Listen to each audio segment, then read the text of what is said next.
it starts, I think, with even listening to ourselves, right? Listen to where is that discomfort coming from in me. I then need to, as a parent, maybe seek support so that I can get comfortable with that discomfort, so that I can really be present, so that I can truly deeply listen. Welcome to Imperfect Momming. Our children are constantly looking to us for examples. The term role model doesn't quite cut it here. We are shaping their worldview with every move we make. You see, it's not in the lectures we give or moments where we are actively attempting to teach them. It's in the micro movements we make, the unconscious ways in which we navigate life. We are constantly teaching our children how to show up for themselves, their friends, their future partners, and even their future children.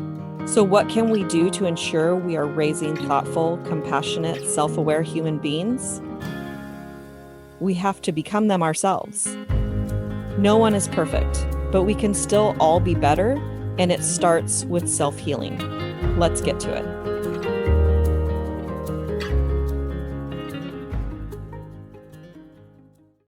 Welcome back to our weekly wisdom for parents. I'm Alysia Lyons. I'm Melanie Soloway. I'm Deanna Imad. We're going to help kids learn how to solve their own problems this week. Well, perceived problems, because, they're just learning opportunities, aren't they? Absolutely.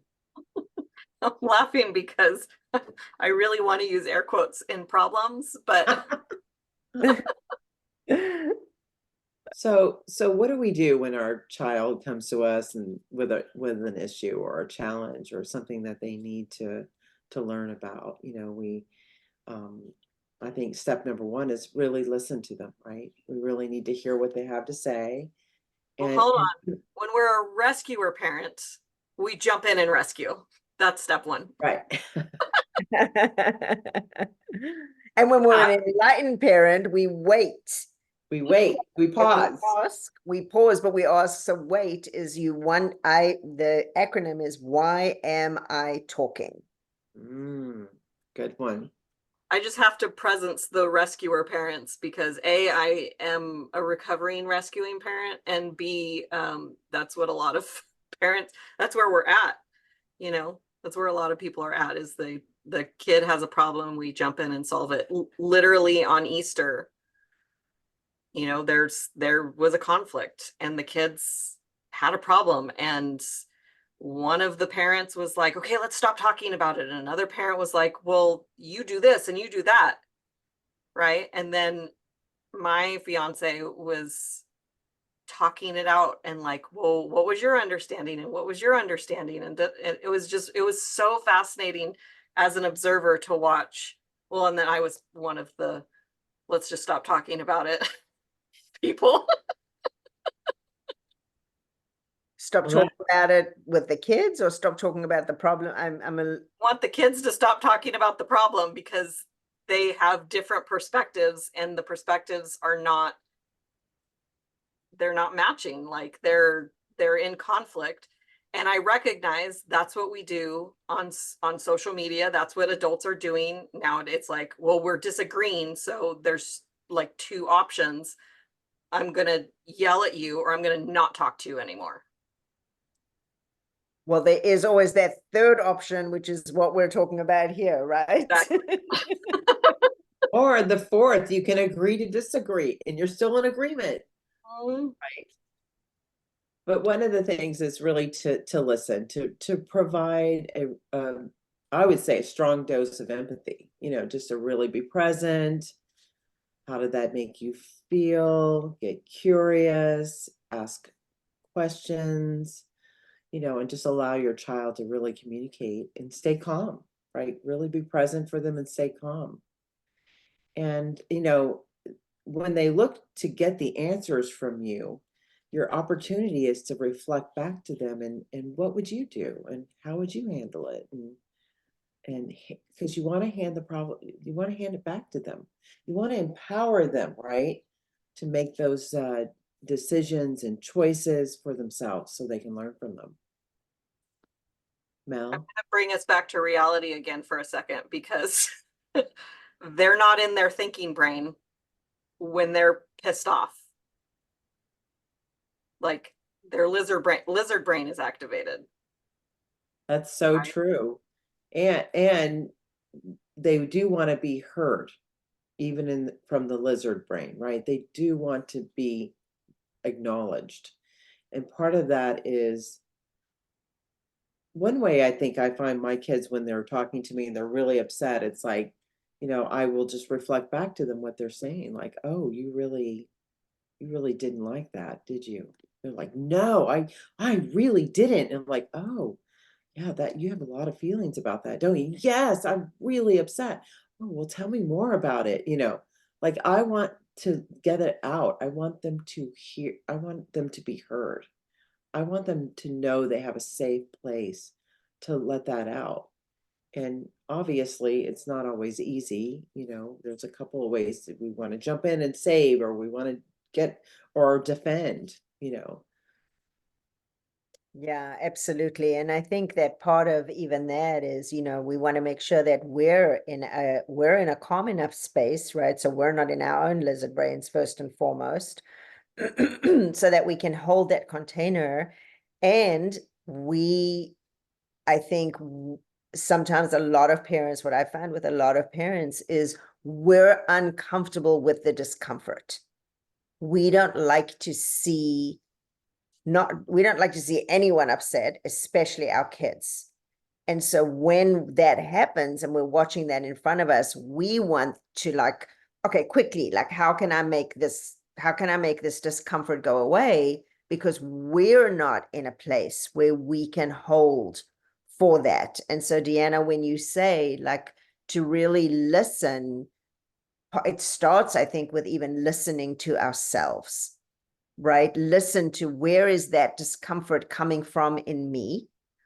I then need to, as a parent, maybe seek support so that I can get comfortable with that discomfort, so that I can really be present, so that I can truly deeply listen. And I'm even thinking, you're talking about, kids of all ages up through teenagers, but the visual that keeps coming to me is like, if a little kid is trying to tie their shoes, right, or button their button. I remember when my little guy, my youngest, he must have been like 3 or 4, and he was trying to button the buttons on his shirt, and it was frustrating for me to watch him, because I knew that I could just quickly, like, get the buttons done. And he was really, like, he wanted to do it himself. And then when he was done, he was one button off, like, it was, when you're like one button off. And it was like, I was dying to fix it. Like, I wanted to go in and fix it. Like, first I wanted to just do it so that it would be done, quote unquote, right here, my air quotes, done right. And then when it was done, it didn't look as good as it would have looked had I done it. And so I wanted to fix it again. And I literally had to, like, stop myself and, pause and live with the discomfort. I mean, it sounds silly, right? But just that the buttons on his shirt weren't buttoned correctly. But he was so proud of himself because he had gotten these buttons done. And I think that's part of where this comes, part of where it comes from, is if we allow our kids to go through that struggle.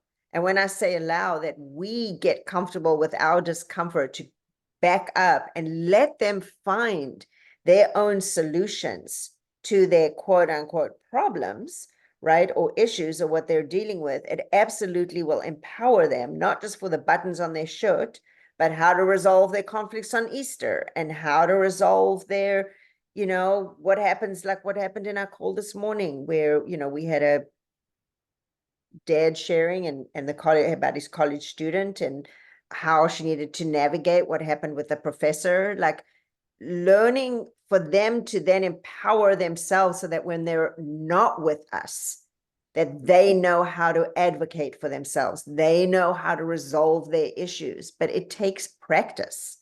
And so as parents, we do need to wait. We need to pause. We need to back up and recognize that they are their own individual people. And be curious, right? what's going on inside of them? What are they thinking? How are they feeling? Just to really explore what's going on in them as well. And I appreciate your example, Melanie, because I like the whole time you guys are talking, I'm like, I'm the rescuer parent. I jump right in. I'm always like, how can I fix it? Right. And I've seen my evidence of growth this morning because my son was combing his hair and the back of his hair was funny looking still. And in the past, I would have just grabbed that brush and fixed it. And then we would have gone about our day. And I said, do you want to fix the back? Well, the back's fine, Mom. Okay, let me show you what I see. And I showed him the mirror and he's like, oh, and he did this real quick. And then it was, good for both of us. And we moved on. And I was like, while you were talking, Melanie, I'm like, I literally have to tie my hands behind my back when my son's learning how to tie his shoes or buttoning or like to let him just go. And I just want to presence that for the rescuer parents. Like it does get better. Yeah, even to the point where I will say to, like, I'm practicing this, and so I'll say to my sons, right? Like, do you want to hear my opinion? Do you want my advice? Do you want my suggestion? Do you want to hear what I think about that? And when they say no, I got to sit with that. Sometimes they don't. That's true. I felt that in my body. Yeah, it's not easy. It's not that easy to give our kids the dignity of their own process and learning, and that's really what's called for, is Yeah. for us to get out of our own way and let them be who they are. Be who they are and trust that they have their own solutions and that we are not extensions of them. They aren't extensions of us, right? Exactly, that they are their own person, and allow that. And it happens as early as toddlerhood, and it just keeps happening, right? That whole separation piece. And it's developmentally where that's appropriate, but stop practicing early, parents, because that's what's needed if we want to empower them and we want to really raise enlightened children. Absolutely. Thanks for joining us today. So there will be another weekly wisdom for parents next week. And until we meet again, keep healing. Bye, guys. Thank you for tuning in to Imperfect Momming. It's time for us to step up and realize that our power is not in trying to shape our children. Our power lies in shaping ourselves into the people we want our children to model themselves after. Don't just do it for your kids. Do it for yourself. When you become a more self-aware, compassionate, and confident person, you and everyone around you benefit. For more information about me and my work, visit AlysiaLyons.com. That's ALYSIALYONS.com. See you next time.